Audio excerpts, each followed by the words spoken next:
Bueno, buen día nuevamente. Vamos a seguir con la segunda parte de la unidad 1 que estuvimos viendo. Y lo que quiero resaltar de esta parte de la unidad es el enfoque sistémico que habíamos hablado anteriormente. Y esto se ve reflejado en cuando tengamos que pensar las actividades de recursos humanos, tener en cuenta las oportunidades que nos da el entorno, tratar de esquivar de alguna manera las amenazas o de contemplarlas, y siempre todo de acuerdo a las fortalezas y las debilidades que tenemos dentro de nuestra organización. Todo lo que es el contexto externo no lo podemos modificar, no lo podemos controlar, tenemos que adaptarnos y focalizar en lo que nos puede servir. Y todo lo que es interno, contexto interno, sí, son cuestiones que tenemos posibilidades de modificar. Entonces, ¿qué es lo importante acá? Que cuando vayamos a realizar distintas actividades, políticas, prácticas de recursos humanos, tenemos que entonces evaluar el afuera de la organización y el adentro. Dentro de los factores internos de la organización, tenemos que tener en cuenta la estrategia, o sea, ese plan que se trazó la organización para lograr sus objetivos. Esa es la estrategia. Y según cuál sea ese plan, cómo van a tener que ser las personas que trabajen con nosotros, ¿no? Si van a tener que focalizarse en resultados de corto plazo, de largo plazo, si tendrán que evaluar o hacer más foco en la calidad o en la cantidad. Todas esas cuestiones van a depender de cuál sea la estrategia, ese plan de la organización. Eso nos va a llevar a ver qué tipo de gente necesitamos que trabaje con nosotros. Otro punto que tenemos que siempre evaluar para ver qué vamos a aplicar es la tecnología que tenemos en nuestra organización, o sea, ese conjunto de conocimientos, de equipamientos con los que contamos para prestar un servicio, para producir algo, ¿no? Producir un bien. También la estructura, tenemos que ver cómo es la estructura de nuestra organización. Tenemos que evaluar los datos estructurales, ver si la pirámide jerárquica es muy alta, si es muy chata. Chata significa que hay pocos jefes, muchos empleados. Cuando es más alta es porque va habiendo mandos intermedios, ¿no? Y según cómo sea eso, también va a ser lo que podamos ir haciendo en recursos humanos. También es muy importante la cultura organizacional, es decir, los valores de esas personas que trabajan todos juntos en esa organización, qué cosas les interesan. Como vimos en la actividad práctica, había unos artículos periodísticos ¿no? de lo que busca la gente ahora, ¿no? La más flexibilidad, que eso tiene que ver con los nuevos valores, ¿no? De tener un equilibrio entre la vida laboral, profesional y su vida personal. Todas esas cosas son como los nuevos valores que se van teniendo en la organización, y por eso también tenemos que considerarlos, ¿no? Para que la gente esté satisfecha y haga lo mejor posible. Y también es muy importante el apoyo de la alta dirección, ¿no? Depende si los directivos creen, como creo yo, que los recursos humanos y las personas son lo que pueden hacer esa diferencia para que nos salgan bien las cosas, le van a dar un cierto lugar a todas estas prácticas y actividades de recursos humanos. Voy a abrir a mi gato. Basta, Félix. Bueno, bien. Entonces, esos serían por ahí los 5 aspectos que vamos a tener en cuenta, por lo menos en esta cursada, ¿no? Después del entorno externo, ¿no? Del contexto externo, que es lo que no podemos modificar, tenemos que tener siempre en cuenta el marco jurídico, las leyes. También depende si aparecen nuevas leyes, por ahí nos pueden beneficiar a nuestra organización o no o tenemos que adaptarnos a nuevas leyes.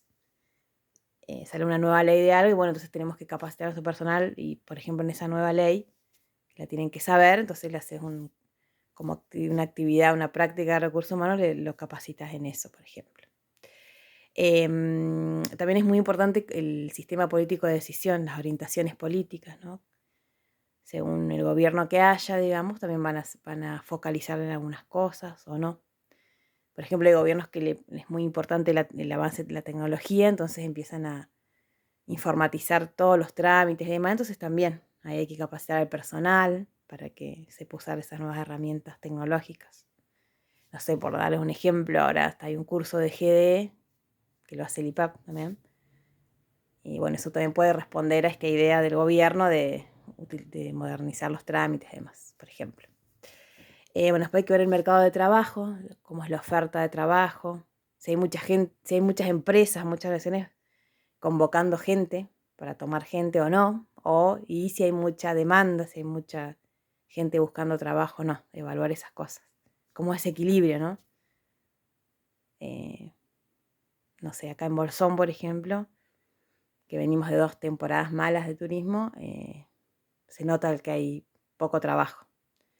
Hay pocas ofertas y mucha demanda, mucha gente buscando trabajo y emprendiendo, vendiendo comida, ropa, lo que puedan, digamos. Sí, eso se está notando acá, por ejemplo. La economía, eso también va atado a la economía siempre también, ¿no? Depende si hay una economía fuerte o débil.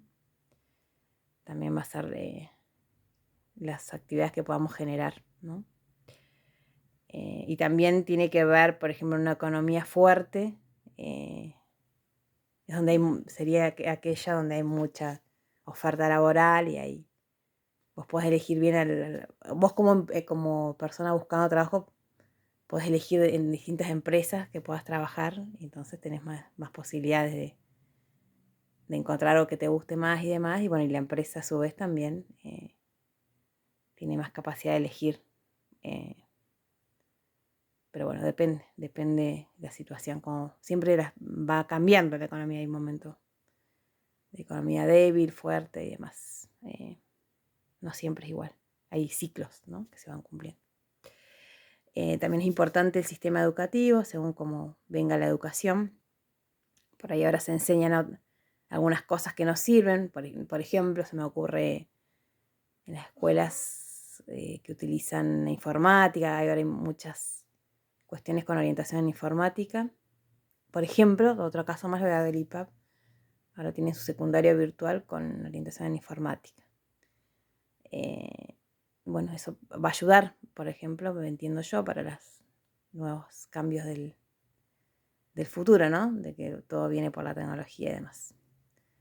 Y también las relaciones sindicales también de eso también van a depender qué cosas podemos hacer con los recursos humanos. Generalmente los sindicatos, además de los sueldos y eso, siempre nos piden mejores condiciones laborales y demás, que eso también siempre tenemos que tener en cuenta. Bueno, eso por ahí es una síntesis de los factores que estamos viendo acá en esta cursada. Hay muchos más, por supuesto, o estos mismos los llaman de otra manera, depende de los autores y demás, ¿no? Pero bueno, entonces siempre pensar que lo que vamos a hacer, nuestras prácticas de recursos humanos van a depender de todo nuestro potencial interno, de evaluar todas estas cosas hacia adentro y también de cómo es el afuera, y en base a eso nos vamos a adaptar y vamos a ver qué se puede hacer o qué es mejor hacer y qué no. Bien, teniendo en cuenta esto, lo que estamos viendo del contexto y de lo que nuestros objetivos como organización, a grandes rasgos se pueden presentar 2 tipos de sistemas de cómo gestionamos los recursos humanos, ¿no? Está el sistema de mercado laboral interno, que es aquel que se aplica para entornos estables. Siempre lo relacionamos, por ejemplo, con la administración pública, porque es un tipo más burocrático, ¿no? De contratos laborales de largo plazo, se invierte en capacitación y desarrollo del personal, se busca la promoción interna, en vez de tomar gente de afuera, ir pasando a la gente hacia otra función, y eso también es como una motivación. En este tipo de sistema también hay jerarquía definidas de puestos, ¿no? Con cada puesto va a tener sus funciones y su salario también, ¿no? Y después tenemos el otro sistema, el abierto y competitivo, que es para entornos más dinámicos también. Y ahí los contratos por ahí pueden ser, no son temporales muchas veces, o se contrata a la gente para una función específica, o incluso los propios empleados van buscando otros trabajos, también como veíamos en los artículos. Generalmente esto se da cuando la persona tiene capacitación y demás, ¿no? Que tiene la posibilidad de elegir trabajos. A algunos les pasa, a otros no, a veces agarramos los primeros que se nos ofrece, ¿no? También por seguridad. Bueno, en esto del entorno dinámico, de este tipo de sistema abierto, es muy importante la función de reclutamiento y selección, lo que hagamos con eso, porque tenemos que estar más atentos a esta persona especializada en algo, es un perfil específico para tal tarea, entonces, bueno, tenemos que invertir ahí más en ese proceso, ¿no? De reclutamiento y selección. En el otro se invierte más en capacitación y desarrollo y en este más en reclutamiento y selección. En este otro sistema abierto también se evalúan más el resultado individual, ¿no? El desempeño individual. En el otro por ahí no, es más, se cumplen tareas generales y en este por ahí es más puntual y se ve la productividad individual, digamos, y se evalúa el desempeño más que en otro sistema. Estos sistemas no es que aplicás siempre uno, siempre otro, va cambiando el contexto, vas cambiando la forma de gestionar tus recursos humanos, vas cambiando de sistema. No es que siempre es siempre el mismo, digamos. O hay características que se van mezclando también de unos con otros, pero bueno, cuando se hace un caso práctico, como muchas veces hacemos en la cursada, hay que poner el que predomina en una situación, ¿no? Más allá de que después, según cómo va variando el contexto, se pueden aplicar el otro. Bien, y por último, en esta parte quiero que también hubo un ejercicio en el trabajo práctico de considerar también que hay unas características específicas de las organizaciones públicas que no se dan en las empresas privadas, y eso también hace que se modifiquen nuestras prácticas de recursos humanos, ¿no? Que para unos se pueden aplicar unas cosas y para otros. Por ejemplo, importante en las organizaciones públicas, la misión es diferente respecto a una empresa. En la empresa es la rentabilidad, siempre, por supuesto, que no está mal, es uno de los objetivos. Y en un organismo público es el interés general, ¿no? Lo que se busca. Cumplir alguna demanda social o demás. También en lo público hay más controles externos, aunque parece que a veces la gente dice no, es que es un descontrol, en realidad hay muchos controles externos. Y eso hace también que podamos hacer y que no. Hay controles en el sentido, por ejemplo, en todo lo que es rendiciones, compras y todo eso, hay un montón de protocolos. Por ejemplo, en una empresa privada vos que necesitas un insumo, vas y lo compras donde vos quieras. En lo público no, tenés que pedir presupuesto, evalúan los proveedores y ahí después se elige. Entonces, en ese sentido, pasa por distintos organismos, que lo puede ver alguien de administrativo, un contable, un abogado. En cambio, en una empresa vos vas y compras más libremente donde vos quieras, donde te convenga. En lo público también hay que basarse en principios de equidad, además de la eficiencia, ¿no?